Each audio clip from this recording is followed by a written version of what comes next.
ফেরাউন কয় সর্বনাশ, আসিয়া কও কি? কয় এটাই সত্য। না, আমারে তুমি যদি খোদা না কও, আমার খোদাগিরির কোনো দাম নাই। একবার হলেও কও। বলে একবারও বলবো না। যে ঈমান অন্তরে নিছি, আমার মালিকের মোহাব্বত দিয়ে দিছি, তোমারে আর দিব না। বলে আস্তে করে কও। আসিয়া কয় রে ফেরাউন, মিশরের মানুষ আসতে বলে গোপনে তুমি দেখো না, আর আমি এমন রবের গোলাম যে অন্ধকারেও সব কিছু দেখি। আমার মাওলাকে ফাঁকি দেওয়ার কোন সুযোগ নাই। শেষ পর্যন্ত ফেরাউন বাঁকা হয়ে গেল যে আসিয়ার এমনি ছেড়ে দেওয়া যাবে না। এবার আসিয়ার রাজকীয় খানা বন্ধ, থাকার বিছনা বন্ধ, কষ্ট দাও খানা বন্ধ, এমন কষ্ট দেওয়া শুরু হলো। এক পর্যায়ে ফাইনাল সিদ্ধান্ত, আসিয়ারে ফাঁসি দেওয়া হবে, আর বাঁচায় রাখা যাবে না। খবর হয়ে গেল মিশরের খোদা ফেরাউনের স্ত্রী আসিয়ার ফাঁসি হবে, শুলিবিদ্ধ হবে। রশি লাগায় হাতে পায়ে বেঁধে ফাঁসির মঞ্চে যখন নেয়, হাজারো লাখো মানুষ হাজির হয়ে গেল। আসিয়া কান্না করে, ও আল্লাহ, ধৈর্যের সাথে তোমার মোহাব্বত আমারে দান করো, আমি যেন অধৈর্য হয়ে না যাই, তোমারে আমি না নিয়া এ দুনিয়া থেকে বিদায় নিতে চাই না। যখন ফাঁসির মঞ্চে নেয় কান্না করে, তাকায় দেখে রাস্তা দিয়া পয়গম্বর মুসা নবী হেঁটে যায়। কান্না করে কয়, জামানার নবী মুসা, আপনি জানেননি আমি আসিয়ার খবর কি হয়? জানি। আপনি তো আমার মাওলার সাথে কথা বলতে চান, বলেন আমার মাওলাই মুহূর্তে আমার উপরে বেজার না খুশি? মুসা নবী কয়, রে আসিয়া, আমার আল্লাহ তোমার উপরে খুশি। এই কথা শুনিয়া আসিয়ার বিদায় বেলা আসমানের দিকে হাত উঠাই একটা চিৎকার দিয়া দোয়া করতেছে, ক্বালাত রাব্বি ইবনি লি ইনদাকা বাইতান ফিল জান্নাহ। ও রব, ও আসমানের মালিক, বিদায় বেলা আমার একটি দাবি, এত বড় বেঈমানের ঘরে থাকিয়া আমার ঘুম হয় না, খানা দেয় না, বিছানা দেয় না, তোমাকে পাওয়ার জন্য সব ছেড়ে দিয়েছি, আরামের বিছনা ছাড়লাম, খানা ছেড়ে দিলাম। ও আল্লাহ, তোমার কাছে বিদায় বেলা একটা দাবি, জান্নাতে তোমার পাশে একটা ঘর বানাইয়া দাও। আসিয়া কান্না করে এবার ফাঁসির মঞ্চে যাবে। আবার একবার তাকাইয়া আসিয়া হাসতেছে। ফেরাউন বলে, কান্না বন্ধ, হাসো কেন রে আসিয়া? আসিয়া কয়, আমি যা দেখি তুই তা দেখো না। ফেরাসাতের দরজা খোলা, নবুয়তের দরজা বন্ধ। এ আসিয়া কয়, আরে আমি যে মালিকের কাছে চাইছি নগদ পেয়েছি, তাকাইয়া দেখতেছি জান্নাতের ঘরের ছবি,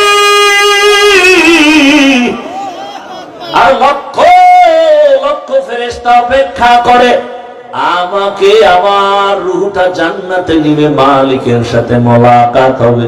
ফেরাউন, তুই জানো না, এই মজা তুই বুঝবি না, তাড়াতাড়ি আমার ফাঁসি দেও, মরণের পর্দাটা পার হলে আমার মালিকের আমি পেয়ে যাব। এরে আল্লাহর বান্দারা, ও যুবক বাবারা, ও বৃদ্ধ বাবাজি, ও পর্দার আড়ালের মা বোনেরা, ও এলাকাবাসী, ধন্য আপনাদের জীবন। না চাইতেই পেয়ে গেছেন একজন আল্লাহর প্রিয় বান্দার দরবার। সারা দেশ থেকে মানুষ এসে এখান থেকে ফুলের ঘেরান নিয়ে যায়। আপনারা এলাকার মানুষ যদি এই ঘেরান নিতে না পারেন, কপাল বুঝি পুড়িয়া যাবে রে মা বোনেরা।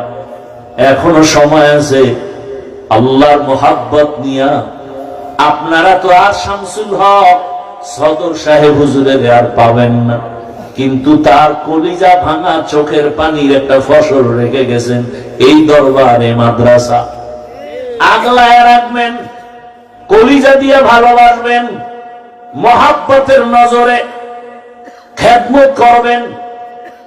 আপনারা জানেননি বাংলাদেশের একটা উজানি নাম আছে, উজানি। উজানিতে আছে আর একজন বিখ্যাত আল্লাহর বান্দা কারি ইব্রাহিম। আমি ওখানে লেখাপড়া করেছি, ওখানেও কিন্তু মাহফিল হয়। মাহফিলে হাজার হাজার হাজার মানুষ। মাদ্রাসায় প্রথম দিন খাওয়ায় না, এলাকার বাড়িওয়ালারা 500 100 200 300 কইরা কইরা বাড়ি লয়ে যায়, নিয়ে গরু কেটে কেটে 3টা 4টা 5টা করে গরু কেটে খাওয়ায়। এক এক বাড়ি ওই মাঠে বসে, হুজুর আমি 100 নিমু, আর এক বাড়ি এলাকা আমারে 500 দেন। অমুক এলাকা নাম কয় জোরে জোরে, অমুক এলাকার অমুক 500 500, এই হাঁটতে হাঁটতে লইয়া যায় বাড়ি। সবাই ভরপুর খাওয়ায়, ইচ্ছা রকম খাওয়ায়। মাওলায় কবুল করছে। দেখছেন, অনুরোধ করে গেলাম, ও গৌহারডাঙ্গার এলাকাবাসী মা বোনেরা, বৃদ্ধ বাবাজিরা, যুবক বাবারা, সারা দেশ থেকে আল্লাহর বান্দারা এসে বরকত নিয়ে যায়।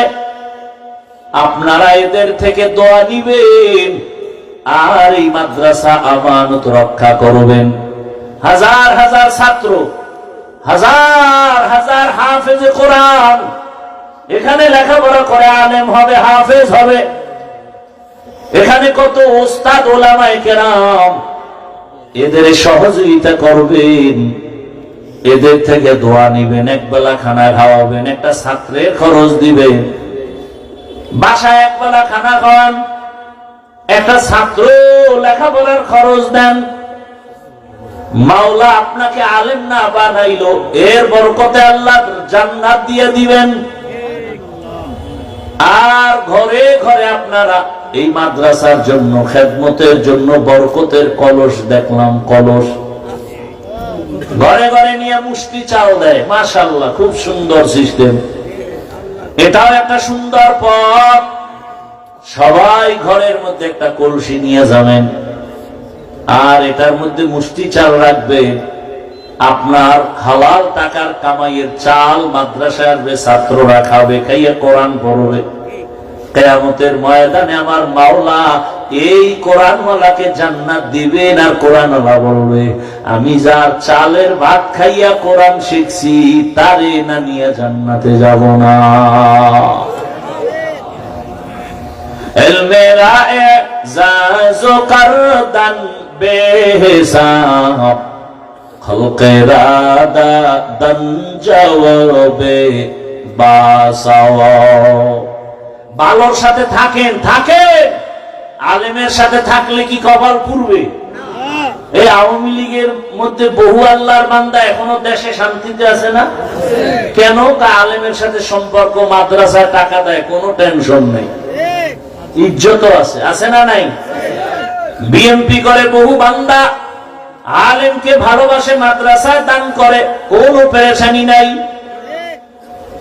এজন্য একটা গাভী যদি মুসা নবীর সওয়াবে জান্নাত পায়, একটা পিপিলিকা জান্নাত পাবে সুলাইমান নবীর সাথে সম্পর্ক সোয়া লাগার কারণে। আল্লাহ পাক ওই পিপিলিকার নামে সূরাও নাজিল করছেন, সূরা নামল। বলার সময় নাই,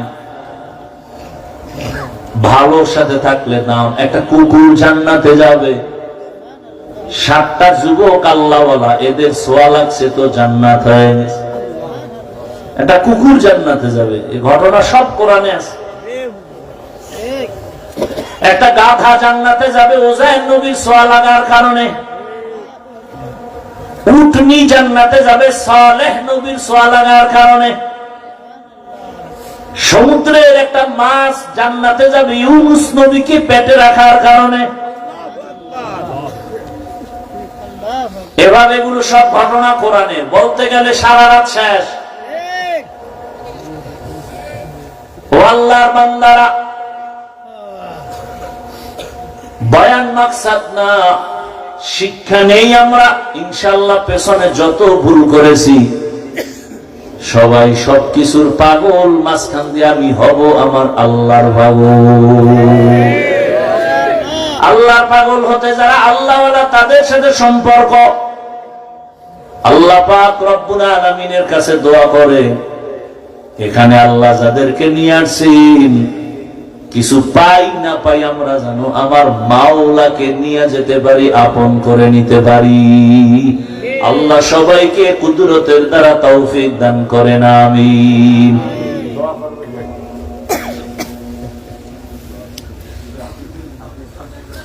দোয়া করি আল্লাহ পাক রব্বুল আলামিনের দরবারে মাদ্রাসা, উলামায়ে কেরাম, আসাতিজায়ে কেরাম, তালিবুল ইলম, এলাকাবাসী সবাইকে আল্লাহ কবুল করেন, বলেন আমিন। আলহামদুলিল্লাহি রাব্বিল আলামিন, ওয়াসসালাতু ওয়াসসালামু আলা সাইয়্যিদিল আমবিয়াই ওয়াল মুরসালিন ওয়া আলা আলিহি ওয়া আসহাবিহি আজমাইন। ইয়া আরহামার রাহিমিন, ইয়া আরহামার রাহিমিন, ইয়া আরহামার রাহিমিন। রব্বিরহামহুমা কামা রাব্বায়ানি সগীরা। اللهم إنك عفو كريم تحب العفو فاعف عنا. اللهم إنا نسألك رضاك والجنة ونعوذ بك من سخطك والنار. اللهم إنا نعوذ بك من البرص والجنون والجذام وسيء الأسقام. اللهم إنا نسألك علما نافعا ورزقا واسعا وشفاء